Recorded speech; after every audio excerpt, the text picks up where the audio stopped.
All right, so we're diving deep into Snoop Dogg's cookbook.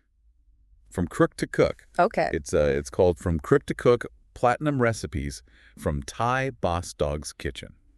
So Snoop Dogg the rapper, icon chef. This cookbook's pretty wild. We've got stories in here, recipes, a glimpse into Snoop's world, and even Martha Stewart wrote the intro. Wow, I know. I wouldn't have pictured that. It's unexpected. But she talks about this bond that they have and how he's got serious culinary skills. I mean, you wouldn't think of Martha Stewart and Snoop Dogg as kitchen buddies. No, not at all. So today, Right. we are going to explore Snoop's pantry, his fridge, his favorite LA spots, and then we'll get into some of the recipes. Awesome. Are you ready for some culinary surprises? I am. Let's see what Snoop's cooking up. All right, so let's start with Snoop's kind of overall philosophy when it comes to food. He talks about traveling the world, connecting with fans, and how no matter where he is, good food is always a constant. I mean, that makes sense. It's a universal language. Yeah. Food brings people together. And he has this great quote in the book. He says, "One thing for sure, and two things for certain. A dog's got to eat. And one way or another, we make it happen." I can hear his voice when you say that. Right. It's perfect. It sets the tone for the whole book. Mm. He even talks about how he worked the breakfast shift at McDonald's when he was a kid. Oh, wow. And they called him Young Eggs. That's a great nickname. Apparently he could crack eggs with one hand. I bet. Yeah. Oh. It seems like food's always been a part of his life. From a young age? Even from a young age. Mm-hmm. And he's resourceful. Yeah. In the kitchen, you can see that when we get into like his pantry staples. Okay. He's got things like lemon pepper, which he even gives a shout out to Rick Ross for sharing the love of lemon pepper. I like that. I know. And soy sauce, which he connects to his appreciation for Asian cuisine. So he's got he blends all these different cultural influences. Yeah. Because you've got lemon pepper. That's very American. Very American. Yeah. Soy sauce. Classic. It's Asian cooking. Yeah. So it seems like he can pull inspiration from everywhere. Yeah, and he gets pretty specific about the soy sauce, too. He mentions how he likes to mix it with wasabi, but he warns about getting the ratio wrong. Yeah, I was going to say, you got to be careful with that wasabi. You do? It's powerful. Yeah. He also talks about how he uses honey to soothe his vocal cords. Oh, that makes sense. Makes sense for a rapper. Yeah. But get this, he likes raw honey, Mm. just like his personality. I love that. Raw and unfiltered. That's a great detail. Yeah. That's so Snoop. It is. It's like, that makes me more curious about his recipes now. It's like, what other personal touches has he kind of woven into these dishes? Right. And speaking of unexpected pantry staples, he even has instant mac and cheese. Wait, really? I would not have pictured that in Snoop's pantry. I know. But he's quick to point out, even culinary icons need a quick fix sometimes. Okay, that's fair. And then there are the Pop-Tarts. He claims they're for his grandson. Oh, come on. I know. Snoop, you eat those Pop-Tarts. I think so. All right, so we've raided the pantry. Now let's take a peek inside Snoop's fridge. Okay, I'm ready. All right, so right off the bat, we see cheddar cheese. He talks about growing up on government keys and how he now uses, the good stuff liberally in his cooking. He even mentions using it for his OG fried bologna sandwich, which we'll get to later. And guess what else? He's got a gallon of classic milk in there. Really? Even that almond or soy stuff. For Snoop. Classic. It's interesting. He stays true to the classics, Right. even with all these trendy alternatives. Yeah. It reminds me of that scene from the movie Friday. Oh, yeah. Where Ice Cube runs out of milk for his cereal. I love that scene. It's like a cultural touchstone. It is, totally. And you know what else is in his fridge? Ranch dressing. Oh, ranch. Ranch. It's his secret weapon for getting down those veggies. Okay. That's funny. That's relatable. Yeah. Even Snoop needs a little help with the vegetables. Everyone does. Right. But isn't ranch kind of basic? Do we know? Does he say if he makes his own? Or if he has a favorite brand? I don't remember him specifying in the book. Maybe it's just classic Hidden Valley Ranch. Okay. But hey, maybe there's a secret Snoop Dogg ranch recipe out there that we don't know about. I'd love to know that recipe. That'd be a good deep dive. Yeah. All right, back to the fridge. We've also got a chilled bottle of Moet. Of course. I mean, it's Snoop Dogg. Got to have some bubbly on hand for celebrations. Right. Gotta have that. Yeah. And last but not least, there's a big old stick of butter. I knew it. I was going to ask. I agree. Okay. So we've seen Snoop's pantry and fridge. Now let's take a little detour to some of his favorite food spots. Ooh. This is fun. It's like a little food tour. I know. So first up, we have Roscoe's in L.A., the legendary chicken and waffles place. Snoop's been going there forever.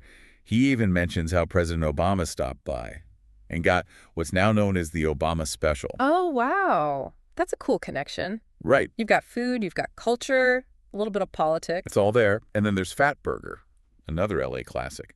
Snoop connects it to Biggie's iconic line about taking a girl to Fat Burger. Of course. That's so perfect. I know. It just shows how food is woven into hip-hop culture. Yeah, it's more than just a meal. It's an experience. It's a memory. It's a memory. And for his breakfast fix, he loves the serving spoon. He calls it a ghetto superstar with the best breakfast in town. Apparently, it's a challenge to get in there on Sunday mornings. I bet. Yeah. Now, what about when he's on the East Coast? Does he have any spots in New York?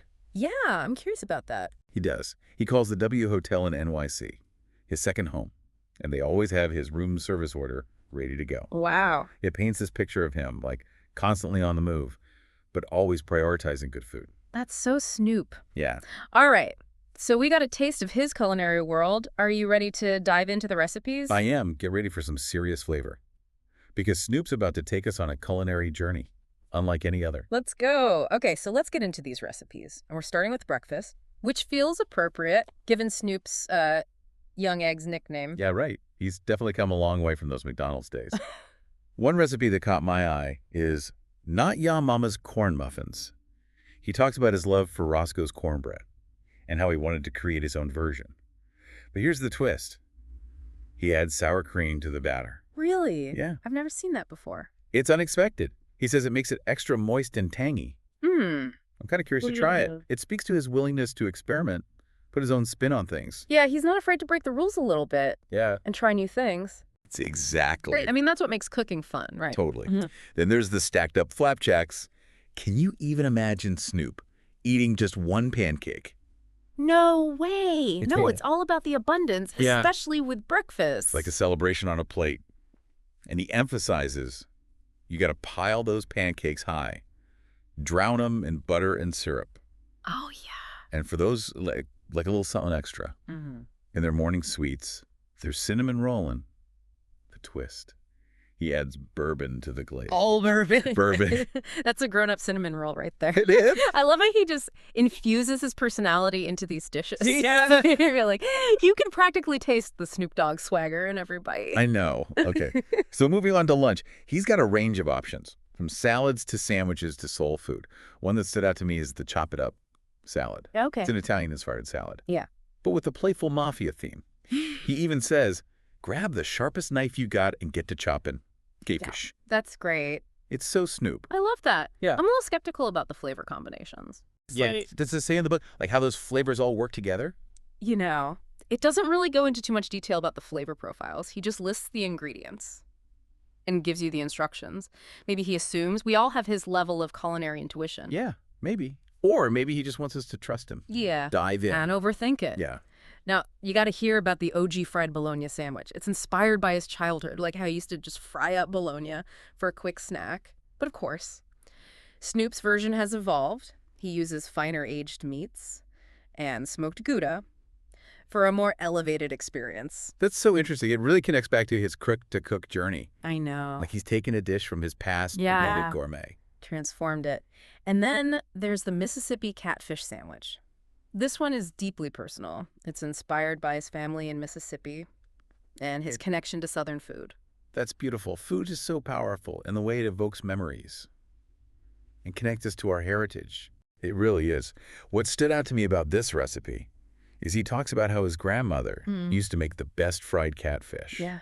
And how this sandwich is his tribute to her. Oh. It's clear this dish holds a special place in his heart. Yeah.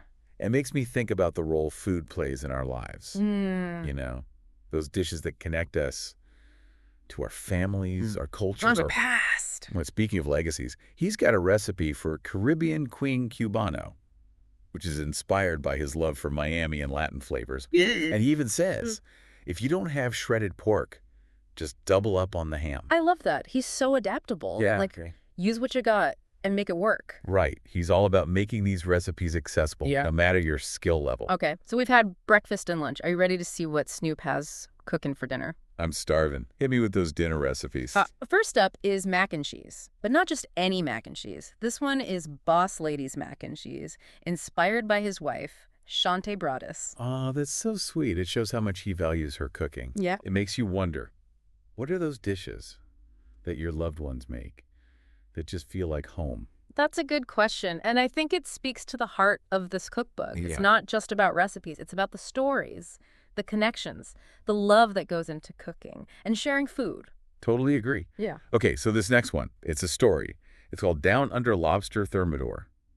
Snoop discovered this dish while he was in Australia, and he was so blown away by it, he was determined to recreate it at home. Wow, that's impressive.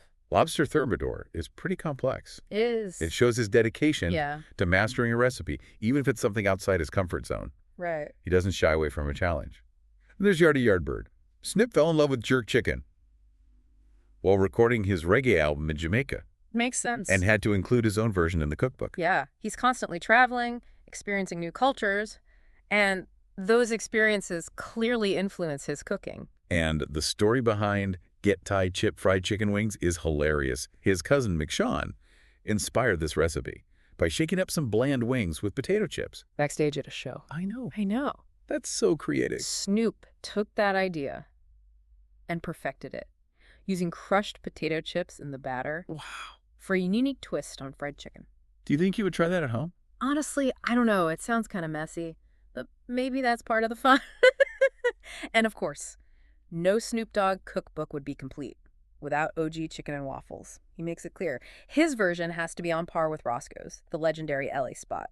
It involves brining the chicken, letting the batter rest. Good things take time. It's true. Sometimes the simplest dishes are the ones that require the most patience. Exactly. Okay, ready for dessert. Yeah. Because Snoop has got us covered. All right, so Snoop's dessert recipes. This is where things get really interesting. He's got everything from classic cookies to brownies with a little extra something to them. Okay, let's hear about these. Okay, first up, we have Rolls-Royce PB chocolate chip cookies. Snoop even acknowledges his friend Berner's famous cannabis cookies. But he says these are for those who just want a classic sweet treat. Okay, that's good. He offers options. Yeah. Not everybody wants a special brownie. Sometimes you just want a cookie. Sometimes you just want a classic. And speaking of brownies, he also has a recipe for Bow Wow brownies. And he hints at a secret ingredient that promises a euphoric experience. I know. We have to try those. Right. It's that playful Snoop Dogg touch. It is. It's like leaves you wonder. Keeps you guessing. What do you think the secret ingredient is? I don't even want to speculate. We'll just have to bake them and find out. Challenge accepted. All right. What else for the sweet tooth? Well, Gimme S'mores Pie is a fun twist on a campfire classic. Dive it. He upgrades it with a graham cracker crust, Okay. taking s'mores to a whole new level. Simple but effective. Like, Yeah. why settle for basic when you Yes. can elevate it? All right. Then there's Go Shorty. It's your birthday cake, which is a celebratory cake. Yeah. With, shall we say, some interesting suggestions for what to do once the cake is finished. Oh, my Snoop. I know. He always knows how to have a good time. He does. And this cake really embodies that. And last but not least, there's Hustle Hard Chocolate Cheesecake. Snoop claims it's so good, it would make Puff Daddy fly across the country just for a taste. Wow. I know. That's a bold statement. It is. But considering Snoop's reputation and his passion for this cheesecake, Right. it just might be true. So before we get to the drink recipes, Mm-hmm. did you notice how he dedicates a whole section to parties? Yes. Yes. You got recipes for Thanksgiving, game day, just hanging out with your squad every Exactly. occasion. It's like he's thought of everything. For Thanksgiving, he offers Ain't No Jive herb turkey and gravy, a classic Thanksgiving centerpiece, but with Snoop's signature touch. And of course, since he's a huge Pittsburgh Steelers fan, he has a whole section dedicated to game day. Time for football, with recipes like squat up chili cheese fries. Oh, nice. He even references the classic Nothing But a G Thang video, I love that. bringing back those iconic barbecue images. It's like lends his love for food, music, football, all in one. It does. Makes you feel like you're hanging out with him on game day. Yeah. Just enjoying good food and good company. And of course, there are dogs in a blanket. Yeah. A playful take on pigs in a blanket. He even suggests you might need to roll up something else after you're done eating. Oh, Snoop. Classic Snoop. Always keeping it light. Always. Snoop might not be a seafood expert, No. but he does dedicate a whole section to From Thai Beach. Seafood Remix. He does. It features dishes like Down Under Lobster Thermidor, Yeah. which we talked about earlier. Yeah. And the deadliest crab legs. It's interesting how he embraces his limitations. Like, he acknowledges he doesn't handle live seafood. Right. But he's not afraid to say that. yeah. He appreciates it when it's cooked and ready to eat. Yeah. And we can't forget about California rollin'. He actually learned how to make sushi from the famed chef Morimoto. And now considers himself a pro at rolling. Interesting. I know. Drawing a playful comparison, of course, to rolling other things. Yeah, of course. Right. He's always finding connections. He is. And injecting his humor into everything he does. All right. Are you ready to quench your thirst? Because Snoop's got some signature drinks. Let's do it. That'll have you feeling good. Let's raise a glass to Snoop. All right. First up, the iconic OG gin and juice. He's been repping Tanqueray for decades and even holds the Guinness World Record for the biggest gin and juice ever made. Wow. I know. It's a classic for a reason. It is. It just embodies Snoop's whole vibe, There. laid back, celebratory. Do you think there are any surprises in how he makes it? Yeah, like a special technique or a secret ingredient.